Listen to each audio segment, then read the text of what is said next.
Bismillahirrahmanirrahim. Assalamualaikum warahmatullahi wabarakatuh. Dari Aisyah radhiyallahu anha berkata, ada seorang wanita Yahudi menemui lalu menceritakan perihal siksa kubur. Kemudian berkata kepada Aisyah radhiyallahu anha, semoga Allah melindungimu dari siksa kubur. Kemudian setelah itu Aisyah radhiyallahu anha bertanya kepada Rasulullah sallallahu alaihi wasallam perihal siksa kubur. Maka beliau menjawab, ya benar, siksa kubur itu ada. Kemudian Aisyah radhiyallahu anha berkata, maka sejak itu aku tidak melihat Rasulullah Shallallahu alaihi wasallam setelah melaksanakan sholat kecuali beliau memohon perlindungan dari siksa kubur.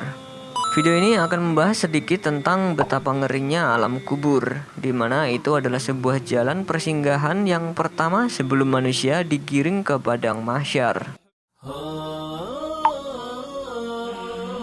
Rasulullah Shallallahu Alaihi Wasallam pernah melarang ziarah kubur karena ditakutkan terjadi kesyirikan dan pemujaan terhadap kuburan. Tetapi kemudian beliau Shallallahu Alaihi Wasallam membolehkan jika untuk mengingat kematian. Dari Ibnu Buraidah, dari ayahnya, ia berkata Rasulullah Shallallahu Alaihi Wasallam bersabda, aku telah melarang kalian menziarahi kuburan. Sekarang berziarahlah ke kuburan, karena berziarah itu terdapat peringatan atau mengingatkan kematian. Hadis riwayat Abu Daud.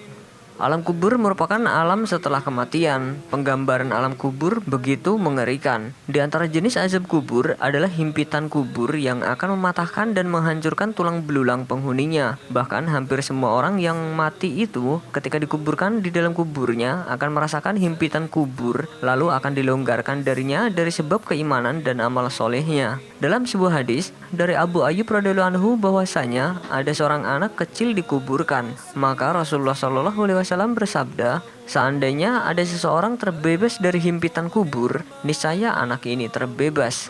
Hadis riwayat At-Tabrani.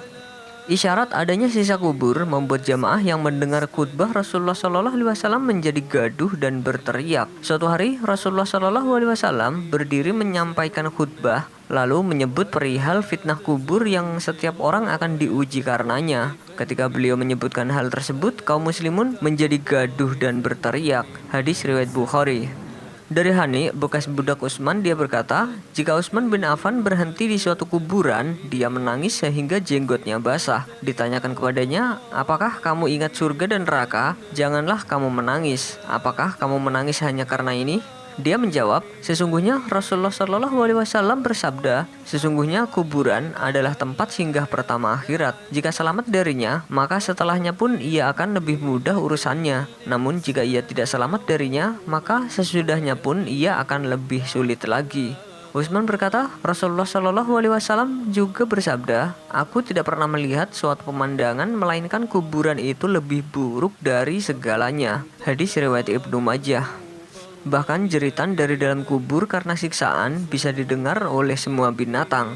Dari Aisyah radhiyallahu anha, dia berkata, dua orang wanita tua dari kaum Yahudi Madinah menemuiku. Lalu keduanya berkata, para penghuni kubur akan disiksa dalam kubur mereka. Lalu aku mendustakan mereka berdua dan aku tidak senang mempercayai mereka berdua. Kemudian keduanya keluar dan Rasulullah Shallallahu Alaihi Wasallam masuk menemuiku.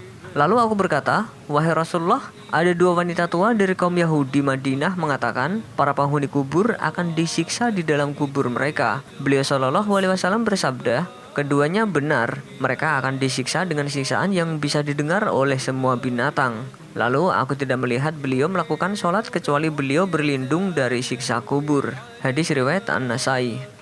Dalam hadis Nabi Muhammad SAW terdapat pelajaran betapa pentingnya bersuci setelah kencing sehingga terhindar dari siksa kubur. Dari Ibnu Abbas, dia berkata Rasulullah SAW melewati dua kuburan. Beliau lalu bersabda, ketahuilah sesungguhnya dua mayat ini sedang disiksa dan mereka berdua disiksa bukan karena melakukan dosa besar. Salah seorang di antara mereka disiksa karena suka mengadu domba, sedangkan yang lainnya disiksa karena tidak memasang satir saat kencing. Kemudian beliau meminta pelepah kurma basah, lalu membelahnya menjadi dua. Kemudian beliau menanam salah satu pada kubur yang pertama dan yang satu lagi pada kubur yang kedua sambil bersabda, semoga pelepah ini bisa meringankan siksa keduanya selama ia belum kering. Hadis riwayat Muslim.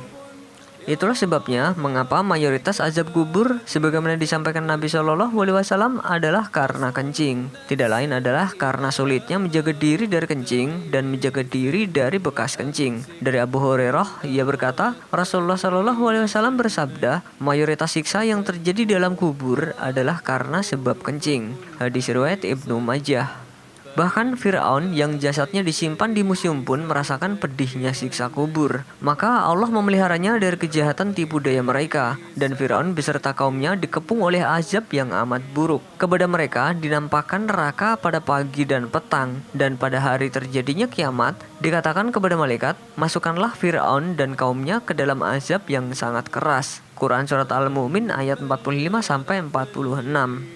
Ibnu Katsir dalam tafsirnya mengatakan bahwa ayat ini merupakan landasan hukum bagi para ahli sunnah tentang adanya azab kubur di alam barzah. Orang-orang seperti Fir'aun dan para pengikutnya dinampakkan neraka kepada mereka, seolah neraka didekatkan kepada mereka sehingga panasnya terasa memenuhi kuburnya, dan itu terjadi hingga hari kiamat. Apa yang dirasakan di alam barzah lebih ringan daripada apa yang akan mereka terima di alam akhirat. Ada perbedaan pendapat di kalangan para ulama ahlus sunnah. Ada yang mengatakan kalau yang disiksa adalah jasadnya. Hal ini juga diperkuat bukti bahwa pernah dibongkar sebagian kuburan dan terlihat bekas siksa yang menimpa jasad. Syekhul Islam Ibnu Taimiyah pernah berkata bahwa ruh kadang masih bersambung dengan jasad. Ada pula golongan lain yang mengatakan kalau yang disiksa adalah ruhnya saja. Serta golongan lain yang bukan ahlus sunnah mengatakan kalau tidak ada siksa kubur. Wallahu a'lam bishawab. Mengenai siksa kubur, ada cerita yang pernah bikin heboh. Cerita ini menyebar luas tanpa menyebutkan sumber aslinya. Tapi kami mengambil kisah ini dari Darul Amanah dalam kajian kitab Tanbih Al-Ghafilin, Pedihnya Siksa Kubur oleh Ustadz Muhammad Fazlur Rahman. Ada kisah, suatu saat Nabi Shallallahu Alaihi Wasallam bersama para sahabat mendatangi jenazah dan hendak menyolatkannya. Tetapi tiba-tiba saja didapati ada ular yang melilit jenazah tersebut. Ketika hendak dipukul oleh para sahabat, si ular justru bersahadat. Lantas ditanyalah ular tersebut, "Kenapa engkau melilit dan menyiksa jenazah ini?" Si ular pun menjawab, "Aku telah diutus untuk menyiksa orang ini, sebab orang ini telah lalai atas 3 perkara." Lalu sahabat kembali bertanya, "Apa 3 perkara itu?" Dijawab oleh ular, 3 perkara yang dilalaikan oleh orang ini adalah ketika Allah memanggil untuk melaksanakan sholat, ia tidak langsung melaksanakannya, dan justru menunda-nunda sehingga tertinggalkan. Lalu ketika Allah sudah memanggilnya untuk melaksanakan zakat, ia juga tidak melaksanakan zakat. Dan ketika dipanggil untuk melaksanakan puasa, justru dengan sengaja meninggalkan puasa.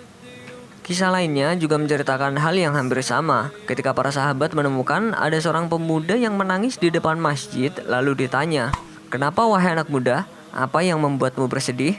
Pemuda itu menjawab, "Sesungguhnya ayahku telah meninggal, namun tidak ada satupun yang mau memandikan dan mengkafaninya." Lalu diutuslah sahabat Abu Bakar radhiyallahu anhu dan sahabat Umar bin Khattab radhiyallahu anhu. Lantas sesampainya di rumah pemuda tersebut, sahabat pun terkejut sebab jenazah ayahnya berubah menjadi bangkai babi hutan hitam.